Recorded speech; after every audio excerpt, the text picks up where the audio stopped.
Welcome back to Caffeine Confessionals. We are here to talk about the Challenge Ride or Dies Episode 17 Finale Part 1. My name's Allan and I'm joined by my lovely co-host. We have the Southern Luke Muncie, What's up, guys? the Vermontian Zoe Trimboli. Hi, everyone. It is a 100-hour final, and thank God we're not going to actually see 100 hours of actual work because some of it is just going to be driving around the car, some of it is just going to be sleeping, which I think is way more rational. No offense, but it allows for some comedy. And, you know, I don't like this being three parts, but this was actually not a bad episode at all, in my opinion. Yeah, I went into it so negative, and I really enjoyed it. Yeah, I'm ready. I'm ready to see how it all pans out. So, someone said in the comments last week that it's 2-part final, 1-part reunion.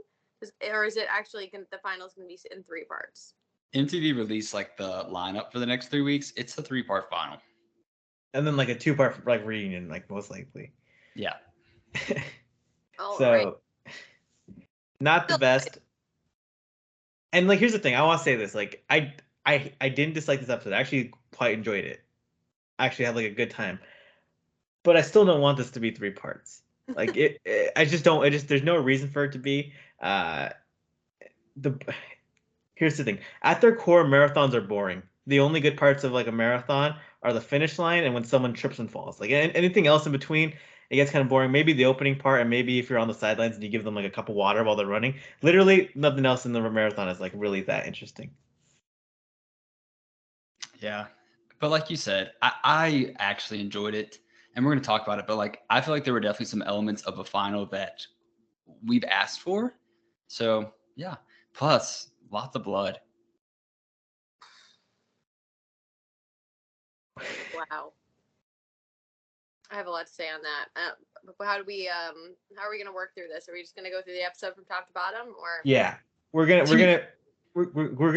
check through it like they ran through the final. And I know that's a little bit boring, but if we go to the amazing stuff first, we're gonna end the podcast after 5 minutes. Correct. Like legitimately after that, there's nothing to talk about.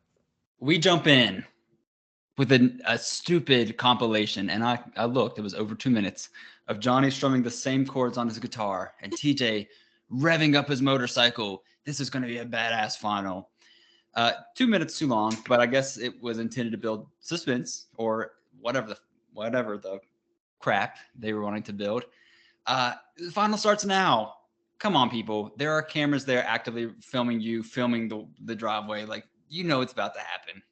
Do you think that TJ has somewhere in his contract he needs a certain number of minutes on some sort of cool vehicle per season? Yes, and it reminds me of the no longer thing they used to do on Survivor, where like after the votes were counted, Yes. they had like Jeff in a helicopter on a jet ski, and they made it seem like he went all the way from Fiji or Micronesia to New York City.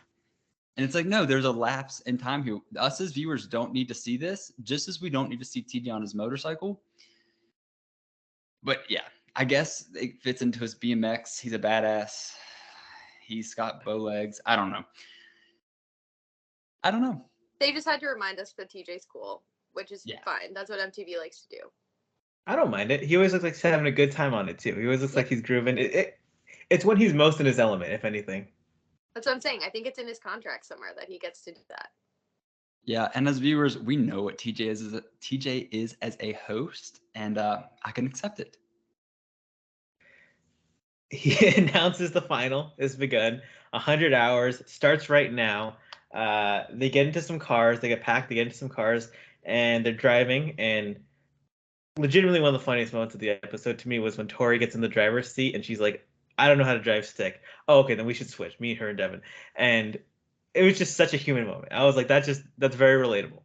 The car rides were great because, I mean, I know we've had instances of like joint confessionals before daily challenges, but like we just got to see them, and it was nice to kind of see them recap their season in a sense of like, here's why we're here, here's how we've made it. Like, let's get this ball rolling. Yeah, it was a cute way to slide into the beginning of the final.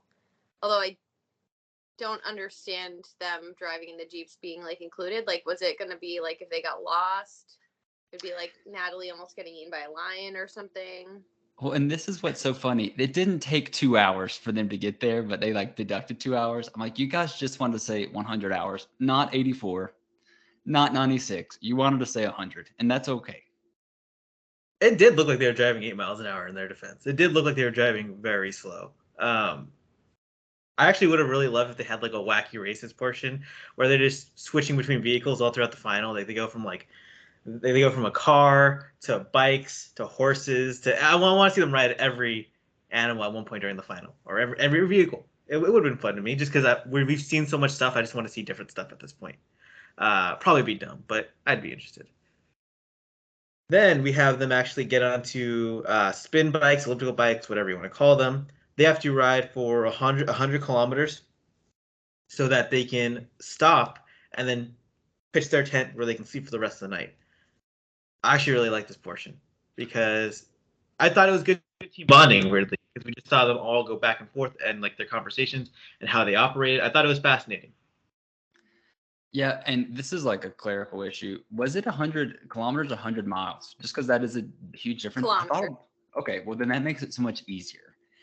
Like, I can knock out 12 miles on a bike, which Tyson Apostle would call light work, but 100 kilometers is not that much. I honestly, when this started, I was like, what a waste. But no, like, I think it was so cool to start out the final with like, hey, let's exhaust you a little bit. A lot of them got the wrong idea about like, hey, this is a race. This is a race. And I actually appreciated Devin's, this is not a race. Let's not burn out here. This is not going to be our strong suit. So let's not make any like great efforts to be number one. The only thing that I was thinking when he said that was like, you don't know how much rest you're going to get. Yeah. So, but I don't think they finished that far behind everyone else, so it really wasn't an issue. But like, if they had finished an hour behind everyone else and then got an hour less sleep, could make a difference. I don't know. I'm grumpy if I only get a few hours of sleep. Not a morning person, so.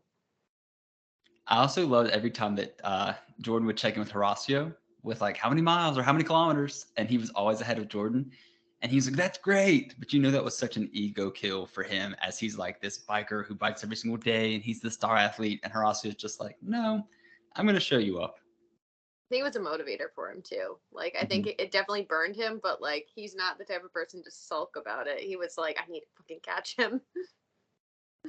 I loved it all. I mean, Olivia was killing it too on the bike as well. Like they really wanted to make a statement. I mean, that's also like they're kind of like rookie inexperience, but they just want to, come out strong. But I like that because you don't want to, immediately fall behind and like kind of look weak.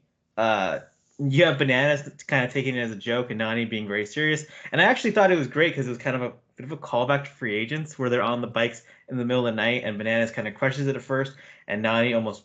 I mean, she does actually give up at one point during the night, but then it has to get back on. So, like, you can see Nani in her head being like, I'm not giving up this time. So I really actually love that part of it. Here's what pissed me off from the jump. I know people are going to get mad at Nani for, like, barking back at Johnny. All season long, Johnny has been so serious and has talked about, like, winning this final for Nani and how, like, this is her time. He gets in this final all throughout. We're going to talk about throughout this recap. He treats it like a joke. And I think Nani's a great human, but I also think she's someone that once like her mindset is shifted and it's off, she's setting herself up for failure. This didn't have to happen. Like Johnny could have kept the same demeanor he's had all season. Like, we've got this. Who cares if we get second? We've got it. But it's the first event and he's already knocking her mentality just away from where it should be. I think he was seeking camera time. Yeah. I think he was putting on a show, making his stupid, corny jokes, which some people love. So sorry to you if that's your sense of humor. You're on the wrong podcast. But he was definitely just looking for camera time. And because he was getting that reaction from Nani, he was doing it more because he knew it was now becoming like a bit. He is a 40-year-old man trapped in, he's a 15-year-old boy trapped in a 40-year-old man's body. Like, I had flashbacks to high school. I was like, oh, God, get me away from this human. I got more annoyed with it throughout the episode, but at the beginning, this part, I did not hate it. I didn't hate it. It was fine. I was putting myself in Nani's shoes. Oh, for sure. I wanted to kill him. I'm sorry, I hated it. And when his shirt was off and it was ringed with sweat and he was like pretending to like snap her with it. No. that actually is what took me back to high school, because that boys used to try to like spit on people and like do dumb shit like that, and I was like, yep, okay, definitely high school aged boy. Yeah, that definitely grossed me out, just as a human, and as everything else. Then you had Devin and Tori. I want to say this, like, everyone in this, like, almost everyone here looked amazing with their shirts off. Horacio, I mean, like, was an absolute smoke show. I mean, Olivia, who's his partner, and like they've been platonic all season, she's looking at him like, God damn, this is the best show on the planet. And I think they tried to play Devin's body up for comedic effect, but like Devin looks great. I want to say this, like Devin, like I wish I had Devin's body right now, like because like like even he has like a 6-pack type-ish, like not like he's not Horacio, but nobody's Horacio, only Horacio is. Everyone here looked great, and I just thought it Yeah. was like weird they're playing it for comedy. I was like, he looks great. He does. He's not ripped, but he was definitely being like unnecessarily self-conscious. Yeah, he looks good. He looks awesome. Whatever. With the exception, Horacio's the exception. I'm not into like the ripped thing most of the time, but I'm just into Horacio. So There was just a way his body was just like pulsing. It was crazy. I don't. It was like a Marvel superhero's body. It was like it's like you can't CGI that. No, you can't. You just have to train hours and hours for that. And even Johnny had his moment of like, if you're gonna pan the camera to me, let me suck in. And that is somebody I talked about Jordan's ego. Johnny's ego for sure is like, please don't do this. Like, just please, like, show Anissa first, then me.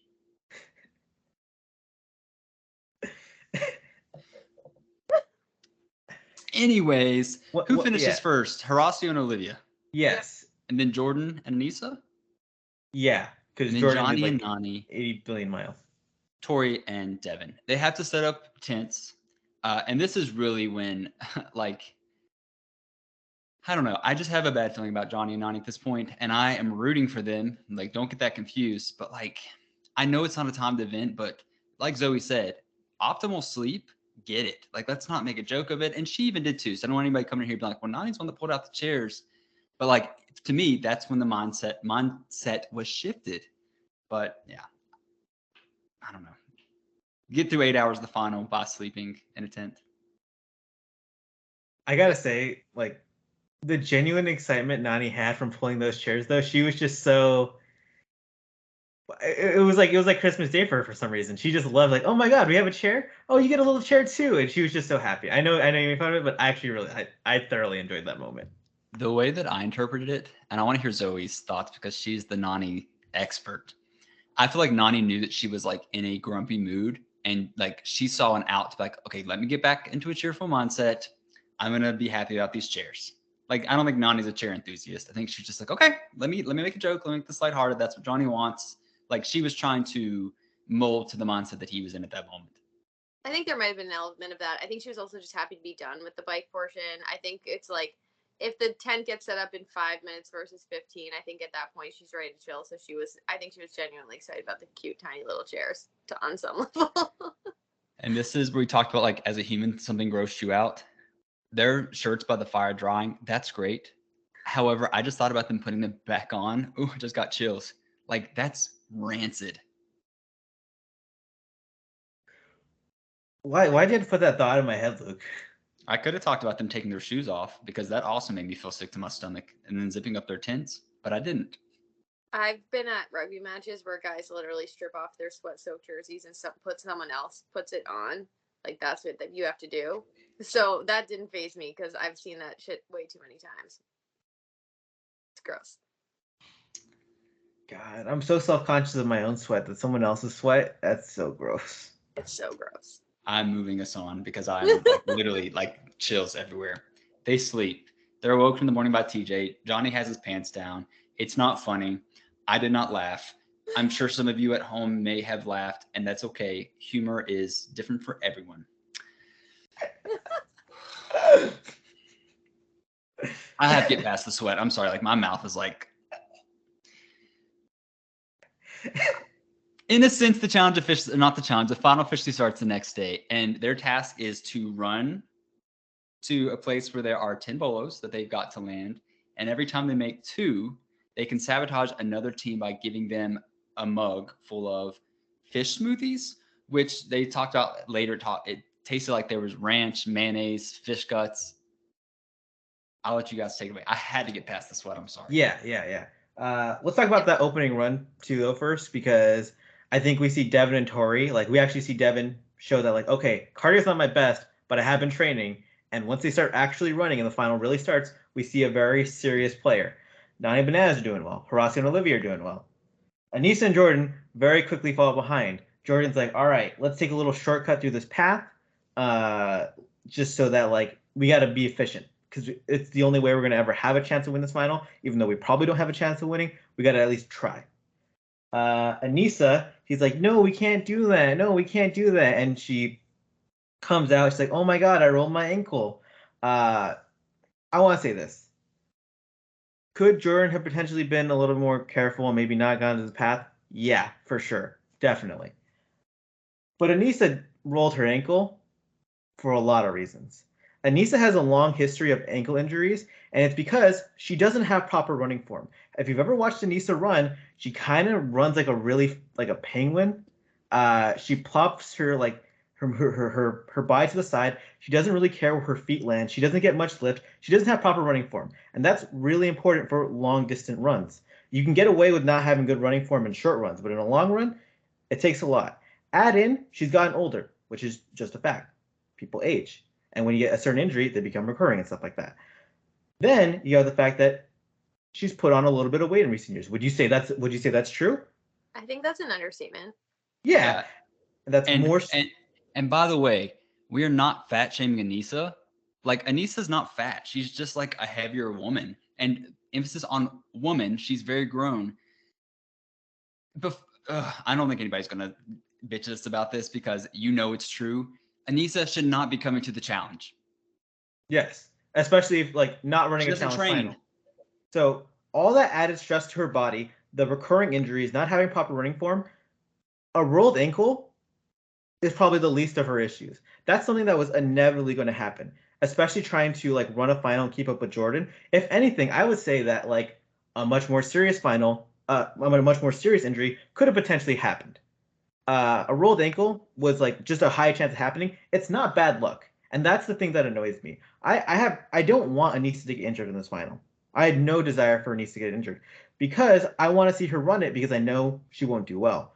The fact is, some people are going to watch this show and be like, oh, Anissa, how bad luck again. You know, she got injured. It's not bad luck. She came into this show unprepared. And when you come in unprepared, injuries like this happen. Like, you know, you have to be in shape to be able to run one of these. It's like maybe 5% bad luck, but it's on her most of the part. Mark my words. Next week, the week after, whenever Anissa inevitably loses the final, she is going to say, had I not rolled my ankle, who knows what could have happened. And I'm even going to argue that Anissa either A, did not actually roll her ankle as the sound effect was added in, or B, she didn't, it wasn't that serious. She just needed an excuse from the jump so that she could walk and not run and say, Jordan, don't be mean to me. I'm injured. Yeah, the thing that drives me the most crazy with her is she just won't even admit she's out of shape. Like, Jordan was talking about their, like, strengths and weaknesses as a team, and she literally would not acknowledge the fact that she is not in shape. Like, she said weaknesses being differences of opinion. I'm like, no, the opinion is you want to win this game. You're not in shape. There's plenty of big people who run. Like, there's plenty of people who are bigger who run marathons, run half marathons, who run 5 to 10 miles. Can Anissa do any of those things? No. She doesn't try. She doesn't put in the work. I don't pity her at all. She doesn't have to be a size 2 or a size 4 or a size 6 to be able to run. She just has to put in the work. It's just so endlessly frustrating. And you just think about, like, the double agent season where she couldn't even run a half mile, and it's been 2 years since they filmed that, and there's just been no growth. But there continues to be confessionals about when's my time, like, oh my God, my luck, and it's just, take fate into your own hands, Anissa. Just do it, and either that or just stop talking, just stop being on my TV. I'm tired of it. I just am. So yeah, and I gotta say, despite all this, I am fully enjoying Anissa and Jordan in this final because watching Jordan try to rack his brain on ways to maybe motivate Anissa is my favorite subplot going on because he can't fathom it. He won a final with a fractured leg. Literally, he fell out of an airplane, fractured his leg, broke it, and he outran people in a final. She maybe rolls her ankle and she's acting like she just got shot. And I know that people and perhaps he did. I'm not gonna be definitive about this. I know that people are gonna say that he was yelling at her. What other way? He literally tried to talk her through, tried to give her psychological ways to get through the pain. And then we have confessionals of her being like, I've been through so much emotionally, like physical pain is nothing. Okay, well then pick it up. Like the catch me, like Jordan being like, okay, catch me. That's good sense. Like she can at least jog to catch him and they can walk a little bit and then he can do that again. That's a motivator. And her being like, that's not going to help me.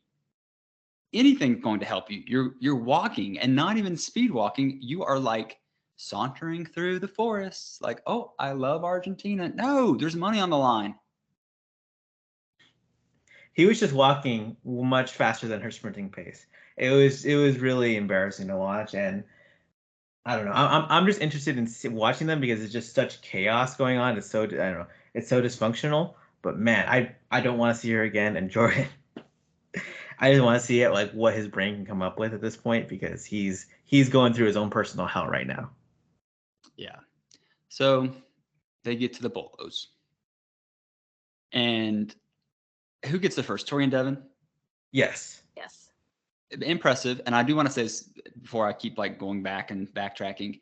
I'm impressed by their communication. They understand each other's weaknesses. And at this point, it's mostly Devin's up until the bolos because Tori's vegan. She can't drink the smoothie. She says she will, but Devin says, okay, I'm going to do it, which I thought was really great. They're communicating well. And as much as I do want Johnny and Nani to win, like Tori and Devin have not once had like even a blip.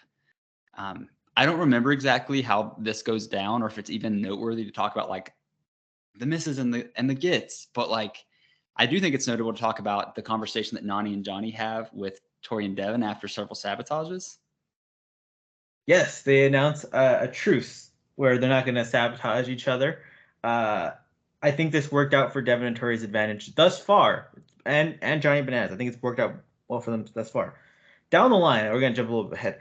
Devin says something like, yeah, let's not sabotage Nani and Bananas because if they do it later, then Bananas is just a liar, which I just felt like is one of those lines that you like edit into the finale when Bananas like cuts your throat because that's what he proves to do over and over again. But so far, it's been smart and it's worked well for them. So it was a good idea, especially because like, you don't want to see Horacio and Olivia who are looking like tanks at that point, like not to pass by them. Exactly. Yeah, they just said if we keep doing this to each other, we're the ones who get screwed. Let's just call it off for now.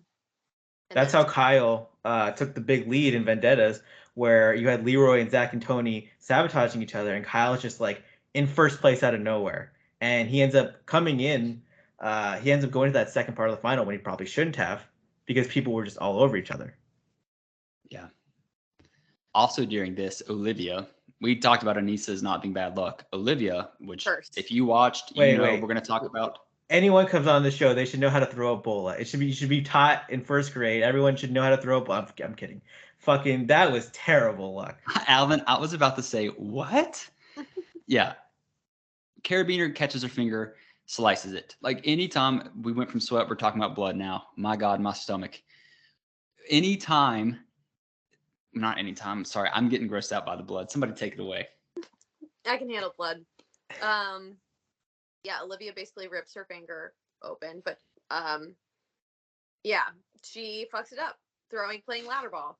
And so she's like has a medic like taping it up while Horacio keeps going and people are sabotaging each other. I'm gonna jump in again. And I know I won't shut up. I'm so sorry. I enjoyed this episode. I really appreciated her being like, I'm not quitting. Don't you dare even say it. Stitch it up if you need to. And even after Horacio landed the 10th bolo, she's like, okay, give me a mug. If I'm going to be standing here getting my finger worked on, I can contribute to the team. And I know that's such a simple thing, but so many people we've seen in finals over the past decades be like, okay, this is it. I'm done. You've got to take it. Or I can she would not take her mind out of the game and understood that I might be bleeding. This might hurt like hell, but this is not going to take me out. I'm going to still keep going. Loved that. She earned like 17 gold stars for me. It was so impressive because like having the presence of mind to also just like immediately know like yeah, just give me the stitches, because there are people on the show who are actually just afraid of the concept of stitches. And yeah, there are people who are afraid of stitches. Her getting the mug while getting the medical attention, it was just so good. It was just so good. And her asking, "Is there an area where we're supposed to puke?" I just thought was so adorable. I thought it was just so polite. And Luke, you hit the nail on the head. It was so good. God, and watching them drink the fish juice. We're gonna move on like a little thing and come back to Olivia. Devin had a really good strategy where he would just really, yeah, he'd go for the big chugs and let a third of the drinks just pour onto his face and his shirt, and it looked gross, but it was smart and it got through the drink very fast. Olivia and Horacio didn't. They were rookies in this moment because they were actually drinking. Can I talk about Olivia? She was literally swishing it in her mouth at one point. My God. And she's like, tuna melt. This is not the challenge of old where literally if you threw up doing on the plate, you still got to finish it, which is gross. But yeah, if they're not going to call you, pour that all over you. Like, who cares? You already stink from your sweat. Yeah, who gives a shit? Pour that thing all the way down your chest. I was watching a few people and they're like, he's not even drinking. I was like, yeah, he's smart. Until production says something to you about pouring half of it down your chest, pour half of it down your chest. Mm-hmm. Jordan and Anissa don't get any drinks, hilariously, because nobody sees them as a threat. Anissa gets to show her skills, though, for one thing she can do. She is a good eater on the challenge, historically. No, she is. Yeah. Hey, was it Dirty 30? Dirty 30. She rocked it. Her and Nicole Ramos. That's also the most disgusting eating challenge I've ever seen. Mm-hmm. Disgusting. They then go to Devin and Torian first. Anissa and Jordan are second for maybe 12 seconds. Then Bananas and Nani, and then Horacio and Olivia. Horacio and Olivia just really going through hell in that eating portion where they thought they actually had to drink it, which really, really, everyone else is just puking it all up. We get to the next cardio portion. Players have to transfer a bunch of tires back and forth. They have the names of players who got eliminated already, and they have to organize them in order of when they got eliminated, which feels like a really big mental task, especially for, us at home. It's like some people have been gone for so long that we forgot they were on the season, and the cast just forgot they were on the season. I kind of loved it. It was kind of like Survivor. I agree. Because whenever they go get the torches and is that what you're talking about? Yeah, back in the day. I enjoyed it. I'm with you though. As a viewer who commentates on it, I can remember the first three and then it's really hazy. I can't imagine being in the house and being so focused on winning, strategy, things like that. It'd be hard to forget. Tori showed some great mental capability because she had written this down and studied it. Yeah, they were playing the long game all season long, thinking about stuff like that. I think I bet Laurel does stuff like that too, honestly, but we just know she likes to keep lists. Yeah, I was impressed at all of their ability to memorize, although all of them seem to be hyper fixating on carrying the tires in order, and I didn't think that was totally necessary. And I thought if anything, they were just helping the other teams by doing that. I agree, because you could totally see. My strategy would have been probably the same as Zoe's. Take them all there first and then do the mental work there. Sure, you can process it as you're running back and forth, but I would not want to help the other team. And the shame is you couldn't put the tires on there incorrectly to throw them off because it was quite a task to get them on there. Yeah. Tori. Oh, yeah, Tori. I almost said Tori and Jordan. So used to saying that on here. Tori and Devin just killed it, though. Kept a solid pace. Whenever they were wrong, they checked each other in an appropriate way. And I can't believe I'm saying this. They're killing it. They are definitely the most in sync team by far. I mean, Horacio and Olivia are in sync, but they're they have their baby deer, they're still kind of figuring it out, stumbling through this final because it's their first time. Mm-hmm. You can really tell by how TJ is just reacting to Tori and Devin, where he's like, "Oh my God, they're starting this checkpoint a little bit earlier than I expected. I'm supposed to be riding my ATV over there right now because like no one's supposed to be here right now. So they were crushing it. Bananas and Nani come in second in this portion. Horacio and Olivia third, and I think eventually, like years later, Anissa and Jordan get it done. And I want to throw out again, just because I brought it up, and it's going to be a reoccurring theme probably throughout this entire final. Jordan making the joke about Mariah with the tire, that's not your girlfriend. Everyone at home knows what this is. Or Johnny, thank you. I don't know what's going on in this brain. That's not your girlfriend. Like, y'all hooked up on a show, and like him pausing for the camera and like kissing the tire and all this nonsense. Go. And Zoe's right. He's likely doing it for bits, or maybe it was Allan that said it. My brain is fried. Been thinking too much about sweat and blood. Why are you doing this? Go. This is a timed final for money. It just baffles me. She might be his girlfriend. I don't know. You know, she did cry in her last confessional when she was like thinking about saying goodbye to him. Although I still, every time I look at them, I'm like, that's her uncle. Like they shouldn't be dating. That is her uncle. For many reasons, they should not be dating. Here's what I will say, because I can tell we're moving to the next portion.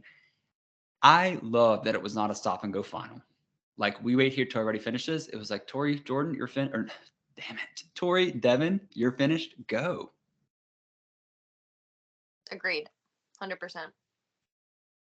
And I like when it just switches between the teams like that. Very simple. And it really does give you a sense of who's where and like gives you a better picture of like where the teams are. Devin and Tori, they get to the slingshot portion where they just operate a slingshot and then hit a target twice. Simple as that. The first team to get it done can sabotage one other team. Devin and Tori kill it because Devin is just a freak when it comes to slingshots. Yeah, what is wrong with him? Like, in a good way. That's so weird. It's such a very weird talent. Maybe he's been watching a lot of Stranger Things. I don't know.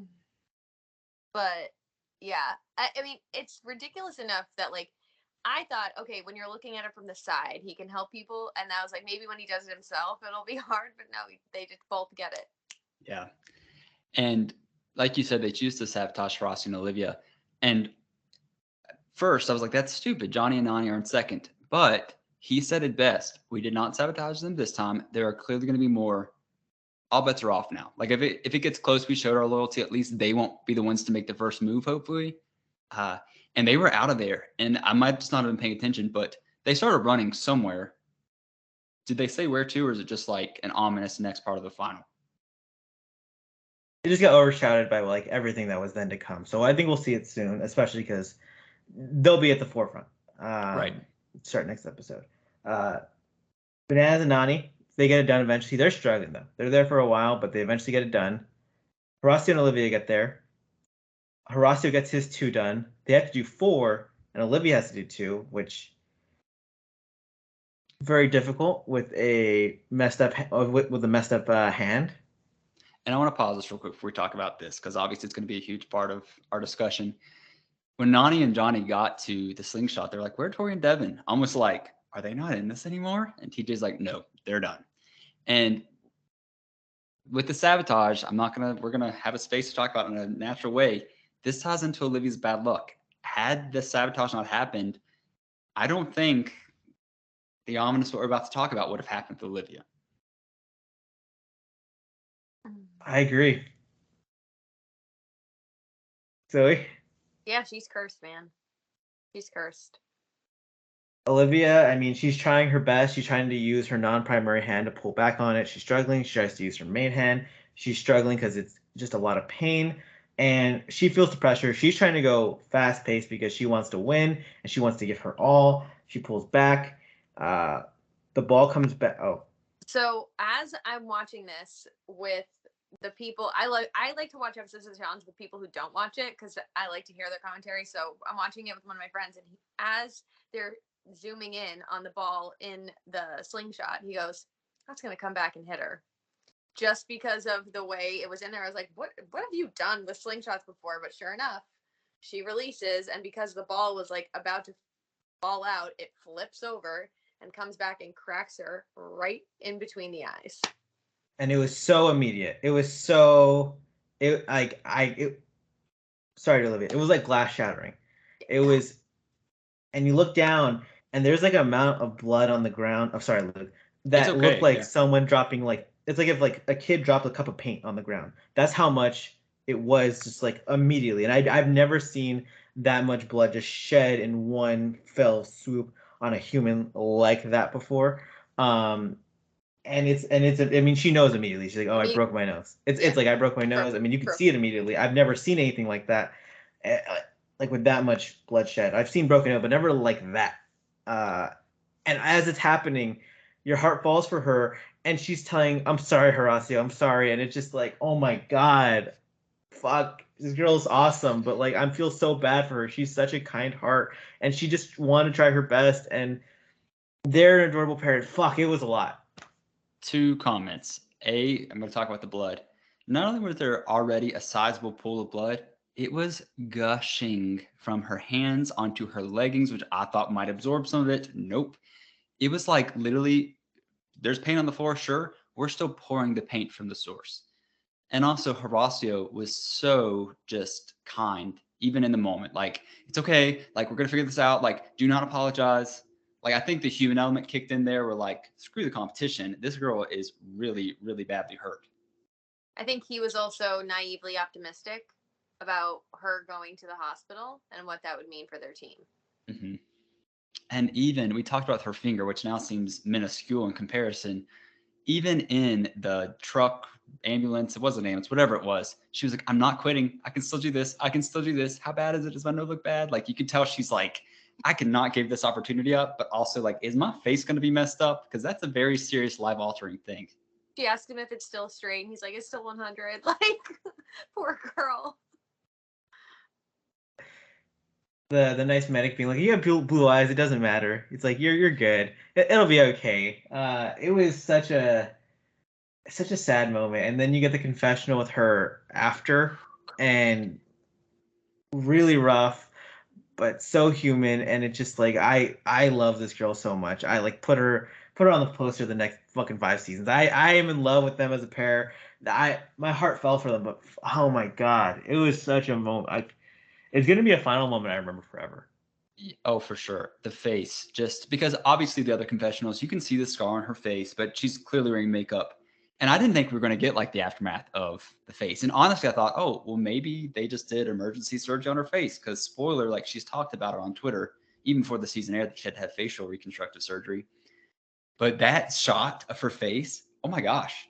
Like nobody can say that she like was just a wimp and said, I can't do this. Like that messed her up bad.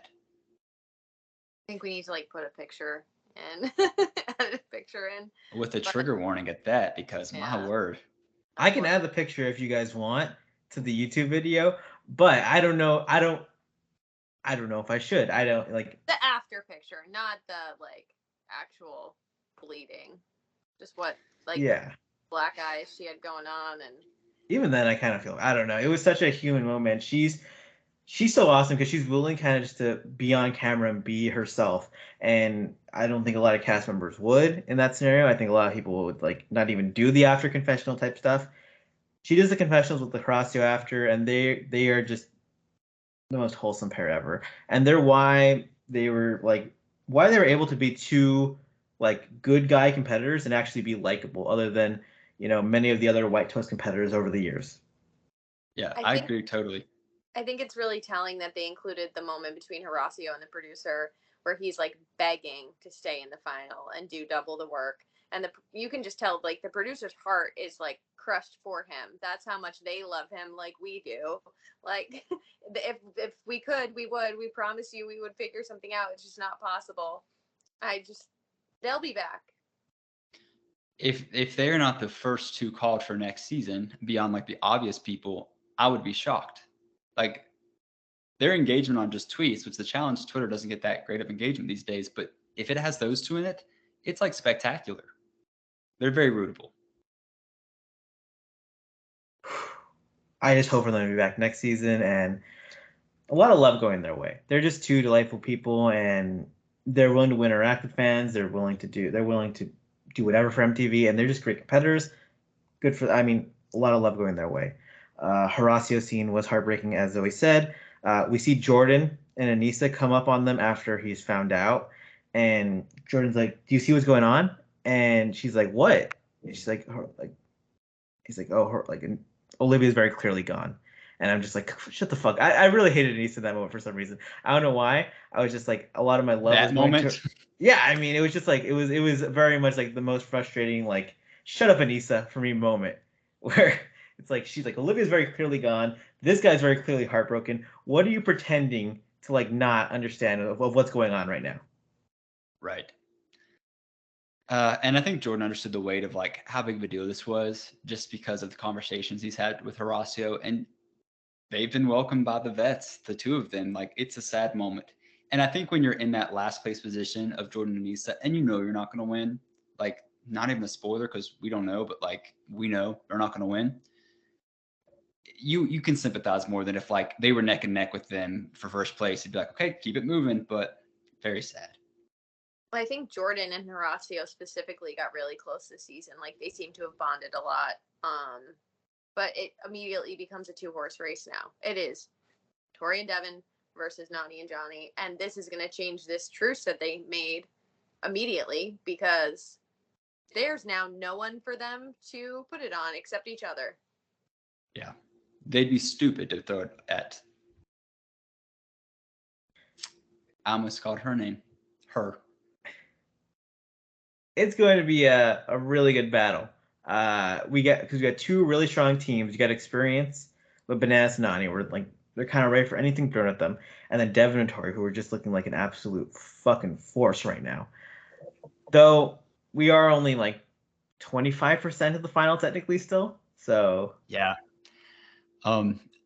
If you're okay with it, I would like to speculate a little bit, and it does involve some spoilers that have been tweeted this week from like a promo that was released.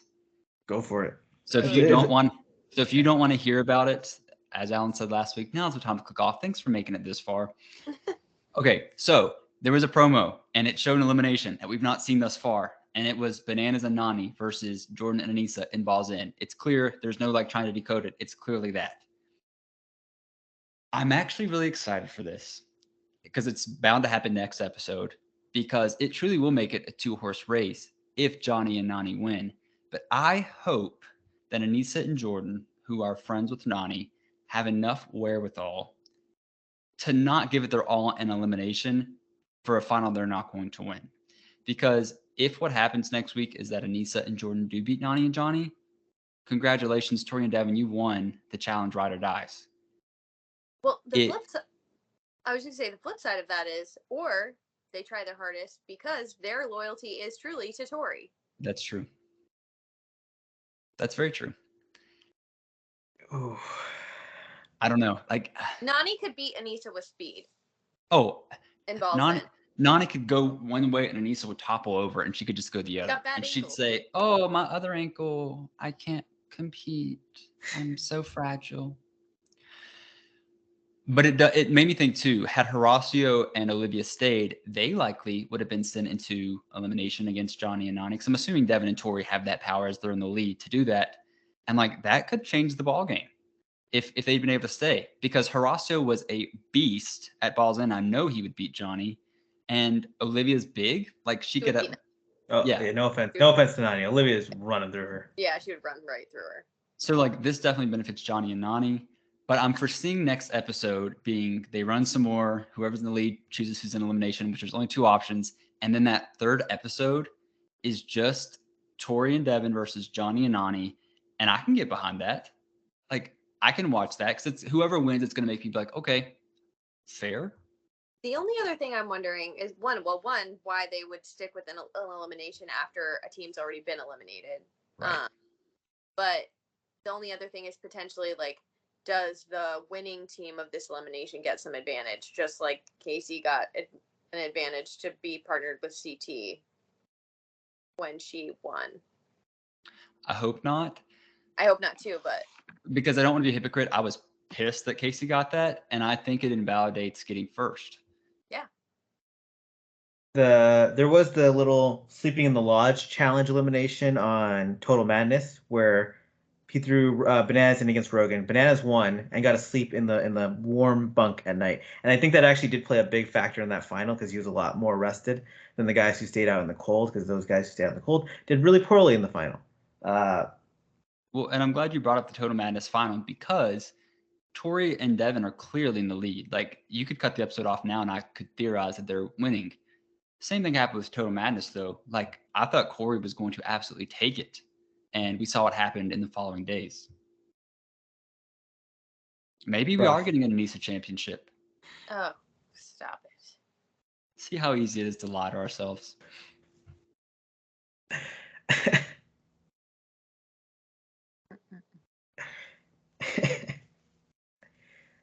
It's gonna be interesting to see. Jordan versus Bananas and Bolton is a good matchup, at least to watch. And it's a 2-horse race that I'm interested in. I just hope it's not something really bullshit to end it. I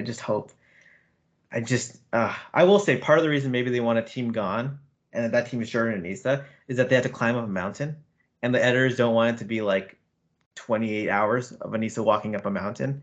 They're like, we need some daylight to actually film the final sequence.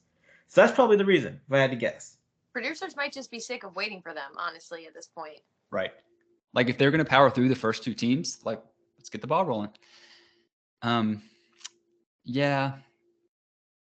Good episode. I'm hoping whoever commented last week is right and MTV published something wrong, but I do think we got 2 more 90-minute episodes ahead of us. Yeah, I like this episode a lot, and I love talking about it with you guys. I'm still going into next week pessimistic, just because I just don't like the idea of a 3-part final. And I'll be honest, I don't mind a 3-part final if it remains a foot race the entire time. Like, once you finish, go. Yeah, I agree. It's been a lot, and we just lost 2 voices, so it's just gonna be ping ponging around the same people even more. And a lot of them is gonna be Anissa until she gets eliminated, hopefully. So Olivia was carrying a lot of those confessionals too, you know. Oh, for sure. Gosh. Episode 17. Anything else we got to say? Anissa sucks. Anissa sucks. Yeah, for sure. Make sure to like the YouTube channel, subscribe, CF Confessionals, Spotify, iTunes, whatever. Follow Luke on Twitter at Final Reckoning. Follow Zoe on Twitter at Zoe Trimbo. Follow me on Twitter at The Allan Aguirre. Have a great day, everyone. Bye now.